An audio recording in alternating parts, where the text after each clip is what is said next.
அனைவருக்கும் இனிய நல்வாழ்த்துக்கள். எல்லோரும் நன்றாக இருப்பீர்கள். இப்பொழுது 2025 செப்டம்பர் மாதம் மேஷம் முதல் மீனம் வரையிலான 12 ராசிக்காரர்களுக்கு என்ன மாதிரியான சாதக பாதக அமைப்புகளை செய்யும் அப்படிங்கிறத பார்த்துடலாம்.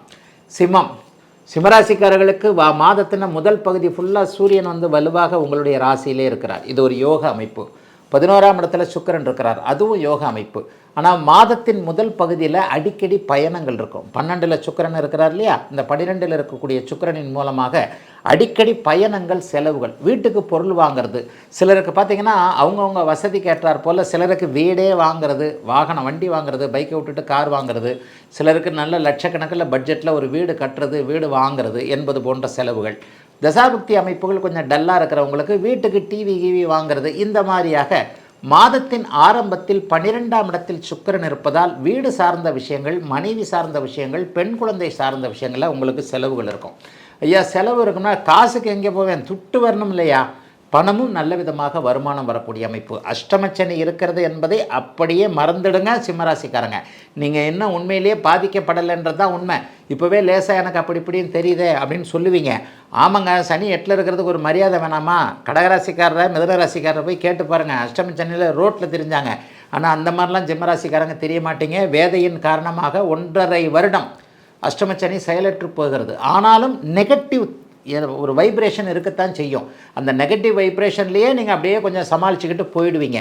ஆக ஒரு அடிக்கடி பயணங்கள் இருக்கக்கூடிய தன்மைகள் இப்போது உண்டு. அடிக்கடி ட்ராவல் கண்டிப்பாக வரும். அந்த ட்ராவல் மூலமாக ஏதாவது ஒரு நல்ல பலன்கள் நிச்சயமாக நடக்கும். அதை பற்றிலாம் எந்த விதத்துலேயும் கவலைப்பட வேண்டாம். செலவுகள் இருந்தாலும் கூட அதற்கேற்ற வருமானங்கள் இருக்கக்கூடிய தன்மைகள் கண்டிப்பாக உண்டு. சிம்மராசிக்காரர்களுக்கு பெரிய சோதனைகள் எதுவும் இருக்காது.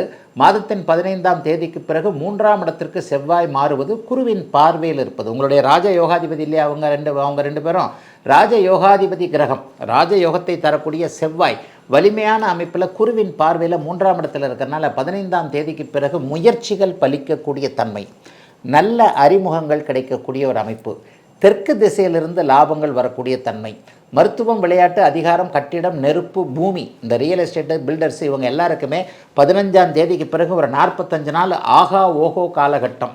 செம்மண் விவசாயிகளுக்கு மிகப்பெரிய நல்ல பலன்கள் நடக்கக்கூடிய தன்மைகள் அப்போது உண்டுங்க. செவ்வாய் மிகப்பெரிய அளவில் நல்ல வலிமையான ஒரு அமைப்பில் இருக்கிறாரு. இளைய சகோதரன், தம்பி தங்கையால் இது வரைக்கும் இருந்து வந்த கஷ்டங்கள் விலகும். நல்ல அறிமுகம் கிடைக்கும். கவர்மெண்ட் வேலையில் இது இருக்கும். கவர்மெண்ட் வேலையில் இருக்கணும்னு நினைக்கிறவங்க எல்லாருக்குமே அதற்கான ஒரு நல்ல வாய்ப்புகள்லாம் கிடைக்கும். கலைத்துறையில் ஒரு வாய்ப்பு கிடைக்கும். சோஷியல் மீடியாவில் சாதிக்கணும்னு நினச்சவங்களுக்கு அதற்கேற்ற நல்ல வாய்ப்புகள் கிடைக்கும். யோகாதிபதிகள் என்று சொல்லப்படக்கூடிய சூரியன், சந்திரன், செவ்வாய், குரு, இந்த 4 பேருமே வலிமையாக இருக்கக்கூடிய சுப மாதங்க. அத்தனை பேருக்குமே செப்டம்பர் மாதம் 2025 சிம்மராசிக்காரர்கள் எல்லோருக்கும். கன்னிராசிக்காரர்களுக்கு இந்த மாதம் நல்ல மாதம். 11ஆம் இடத்துல புதன் சுக்கிரன் இருக்கிறார் லாபஸ்தானத்தில். 2, 9 குடையவர் 11ஆம் இடத்துல இருக்கிறது பணத்தை சம்பாதிப்பதற்கு தேவையான ஒரு நல்ல அமைப்பு. அதே போலவே 10ஆம் இடத்துல குரு இருக்கிறது மிகப்பெரிய ஒரு யோக பலன், தொழில் முன்னேற்றங்கள் இருக்கக்கூடிய ஒரு நல்ல தன்மை. இது எல்லாத்தையும் தூக்கி சாப்பிட்ற விதமாக 10ஆம் தேதிக்கு பிறகு புதனே உச்சமாயிடுறார், ராசியிலே உச்சமாயிடுறார். கொடுத்து வச்சவங்க, அதாவது பருத்தி புடவையாக காய்ச்சது, பழம் நழுவி பாலில் விழுந்தது, எப்படி வேணாலும் நீங்கள் அதை எடுத்துக்கலாம். அருமையான நல்ல மாதங்க இந்த மாதம். 2ஆம் இடத்துல கொஞ்சம் இதில் ஒரு நெகட்டிவும் இருக்கும், பாசிட்டிவும் இருக்கும் இல்லையா? இப்போ இந்த மாதிரியான அமைப்பு தானே. ஒரு கிரகங்கள் ஒரு நேரத்தில் நல்லதை கொடுக்கும், இன்னொரு நேரத்தில் ஏதாவது அல்லதை கொடுக்கும். ஏதாவது நெகட்டிவ் இருக்குமான்னு பார்த்தா 15ஆம் தேதிக்கு மேலே 2ஆம் இடத்திற்கு செவ்வாய் போகிறார். நல்ல வேலையாக அவர் குருவின் பார்வையில் இருக்கிறார். கொஞ்சம் கோபதாபங்கள் அதிகமாக வரும். வாய் வார்த்தைகள் கொஞ்சம் வித்தியாசமாக வரும். அதில் மட்டும் பெரியவங்கக்கிட்ட யார்கிட்ட என்ன பேசுகிறோம், உறவுகள்கிட்ட என்ன பேசுகிறோம், நட்புகள்கிட்ட என்ன பேசுகிறோன்றதை பற்றி மட்டும் கன்னிராசிக்காரர்கள், ஏன்னா கொஞ்சம் டக்குன்னு கோவம் ஒரு மாதத்திற்கு 2ல் செவ்வாய் இருக்கின்ற காரணத்தினால் பிறர் மனம் வருத்தப்படக்கூடிய அளவில் எதையாவது பேசிடுவீங்க. அதை தவிர்த்து வேறு எந்த விதமான கஷ்ட நஷ்டங்களும் கண்டிப்பாக கிடையாது. 15ஆம் தேதிக்கு பிறகு பார்த்திங்கன்னா ராசியிலேயே சூரியன் வந்துடுறாரு. ராசியில் சூரியன் வரக்கூடிய தன்மைகளில் என்ன இருக்கும் அப்படின்னு பார்த்திங்கன்னா, ஏதாவது ஒரு நிலையில் மூளைச்சூடுன்னு சொல்லுவாங்க. ராசியில் எப்போவுமே சூரியன் வரக்கூடாது. ராசியில் சூரியன் வந்தாலும் நமக்கு டென்ஷன் ஆகும்.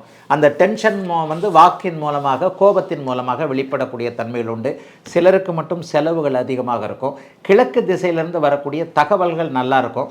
சிங்கப்பூர், மலேசியா போன்ற நாடுகளுக்கு போகணும் அப்படின்னு நினச்சிக்கிட்டு இருந்த அத்தனை கன்னிராசிக்காரர்களுக்கும், Singapore, Malaysia, Indonesia, China, Australia, New Zealand இந்த மாதிரியான நாடுகளுக்கு படிக்க போகணும் என்கின்ற மாதிரியாக கல்வி, வேலை போன்ற அமைப்புகளுக்கு கொஞ்சம் பெர்மிஷன், விசா இது சம்மந்தப்பட்ட விஷயங்கள் எதிர்பார்த்துட்டு இருக்கிறவங்களுக்கு அதுக்கான விஷயங்கள் நல்லதாகவே கண்டிப்பாக அருமையாக நல்லதாக இருக்கும்.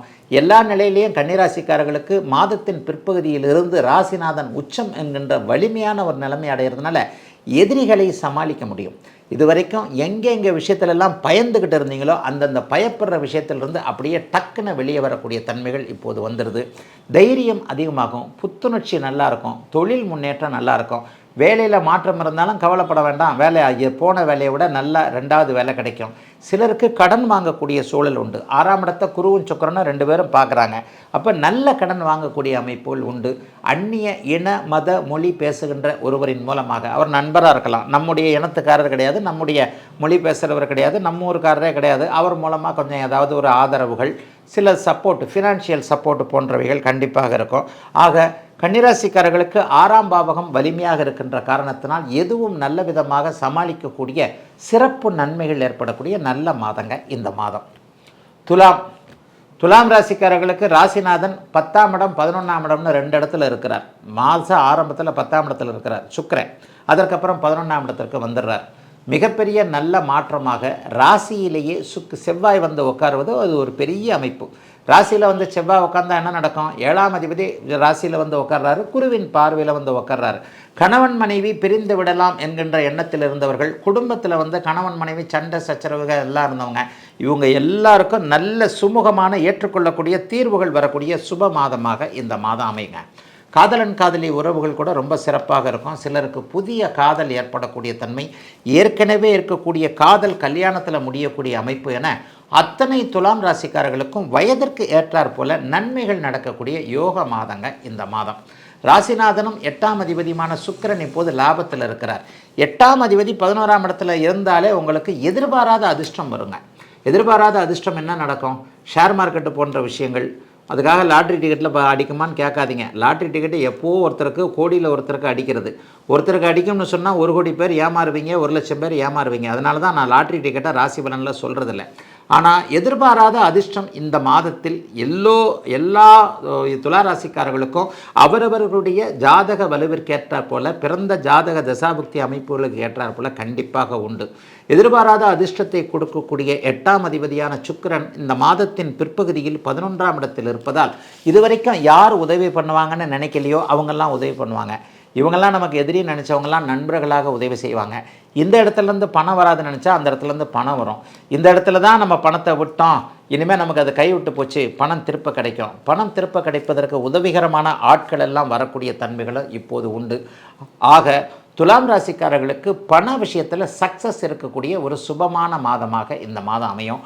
போட்டிகள் விலகும். போட்டிகள்லாம் ஒன்றும் பெரிய இதில் இருக்காது. எதிர்ப்புகள் எல்லாத்தையும் ராசிநாதனே 11ஆம் இடத்துல இருக்கிறனால அனாசயமாக சமாளிக்கக்கூடிய நல்ல அமைப்புகள் உண்டு. 2வது 12ஆம் அதிபதி 15ஆம் தேதிக்கு பிறகு புதன் 12ஆம் இடத்துல உச்சனாகிறார். தூர தேசங்களிலிருந்து நல்ல தகவல்கள் உங்களுக்கு பிற்பகுதி 15 நாட்கள் அடிக்கடி டிராவல் இருக்கும். அவரவருடைய தசாபக்தி அமைப்புகளுக்கு ஏற்ப பக்கத்தில் போகிறது, தூரத்தில் போகிறது, வெளிநாட்டுக்கு போகிறது, வெளிமாநிலத்துக்கு போகிறது, அந்த பயணத்தினால கொஞ்சம் நன்மைகள் இருக்கக்கூடிய தன்மைகள் கண்டிப்பாக உண்டு. பாதகமான விஷயங்கள், சாதகமற்ற விஷயங்கள், செவ்வாய் வந்து ராசியில் உட்காரக்கூடாது. எரிச்சல் வரும், கோபம் வரும், பதற்றப்படுவீங்க. டப்பு டிப்புன்னு முடிவெடுத்துட்டு போயிட்டு எதையாவது ஒன்றில் போய் சிக்கல் மாட்டிக்கிட்டு அதுக்கப்புறம் வெளியே வருவீங்க. மாட்டுறீங்களான்றது முக்கியம் கிடையாது, மாட்டிக்கிட்டு வெளியே வர்றதுன்றதான முக்கியம். மாட்டிக்கிட்டு வெளியே வரக்கூடிய தன்மைகள், கோபத்தின் மூலமாக யாராவது ஒருவரை ஏதாவது ஒன்று பேசி அதன் மூலமாக உறவுகள் நட்புகளில் ஏதாவது விரிசல்கள் வரக்கூடிய தன்மைகள் உண்டு. ஆக இதில் மட்டும் நீங்கள் கொஞ்சம் செவ்வாய் ராசியில் அமர்வதால் சிலருக்கு உடல்நிலை அமைப்புகள் வரும். சிலருக்கு பார்த்திங்கன்னா ஏதாவது ஒரு நிலையில் சின்ன சின்ன பிரச்சனைகள், ஒரு 2 நாள் உடம்பு சரியில்லாத மாதிரி மாதத்திற்கு 15ஆம் தேதிக்கு பிறகு உடல்நிலை அமைப்புகளையும் கொஞ்சம் கவனத்தை பார்க்க வேண்டிய அமைப்புகள் இப்போது துலாத்திற்கு உண்டு. பொதுவாகவே துலாத்திற்கு நல்ல மாதங்க இந்த மாதம். விருச்சிகராசிக்காரர்களுக்கு அட்டகாசமான நல்ல அமைப்புகள் இப்போது அப்படியே மெதுவாக ஆரம்பிக்குதுங்க. என்னங்கய்யா 12ஆம் இடத்துல சுக்கிரன் செவ்வாய் வந்துடுறாரு, இதை போய் நீங்கள் அட்டகாசம்னு சொல்கிறீங்க அப்படின்னு பார்த்தா, ரொம்ப நாளைக்கு அப்புறம் குருவின் பார்வையில் உங்கள் ராசிநாதன் வருகிறார். குருவின் பார்வை உங்களுடைய யோகாதிபதியான குரு பகவான் இப்போது 2ஆம் அதிபதியாகி 2ஆம் வீட்டையை பார்த்து 8இல் மறைந்திருக்க 12ஆம் இடத்துல செவ்வாய் உட்கார போகிறாரு. 15ஆம் தேதிக்கு பிறகு ஒரு 45 நாள் செவ்வாய் உட்காருவார். குருவின் பார்வையில் ராசியோ ராசிநாதனோ இருக்கும்போது அபரிதமான நல்ல பலன்கள் கண்டிப்பாக அந்த ராசிக்காரர்களுக்கு கிடைக்கும். அது இப்போது ஃபஸ்ட்டு 2 வாரம் இல்லை, 10ஆம் தேதிக்கு பிறகு தான் செவ்வாய் மாறுறார். செவ்வாய் மாறினதுலேருந்து சுறுசுறுப்பாக எல்லா விஷயங்களும் நடக்க ஆரம்பிக்கும். 9, 10, 11ஆம் இடங்களில் தான் பெரும்பாலான கிரகங்கள் இருக்கின்றன. நல்லா பார்த்தீங்கன்னா மாதத்தின் ஆரம்பத்தில் 9ஆம் இடத்துல சுக்கிரன், அதுக்கப்புறம் 10ஆம் இடத்துக்கு வந்துடுவார். லாபாதிபதியும் போட்டிகளில் வெற்றியை கொடுக்கக்கூடிய எல்லாத்துலேயும் சக்ஸஸை கொடுக்கக்கூடிய புதன் இந்த மாதம் 15ஆம் தேதிக்கு பிறகு லாபம் என்று சொல்லப்படக்கூடிய 11ஆம் இடத்துல இருக்கிறார். சூரியனும் 10ஆம் இடத்துல இருக்கிறார், அப்புறம் 11ஆம் இடத்துக்கு வர்றார். ஆக தொழிலில் இது வரைக்கும் இருந்து வந்த சங்கடங்கள் விலகப் போகிறது. பதவி உயர்வு, சம்பள உயர்வு கிடைக்க போகுது. பயணங்களின் மூலமாக நன்மைகள் கிடைக்க போகுது. இது வரைக்குமே வெளிநாடு வெளிமாநிலம் நம்மளை யாரும் அனுப்பலைன்னு நினச்சிக்கிட்டு இருந்தவங்களுக்கு அதற்கான வெளிநாடு போகக்கூடிய வாய்ப்புகள் கிடைக்கக்கூடிய அற்புதமான நல்ல மாதமாக இந்த மாதம் இருக்குது.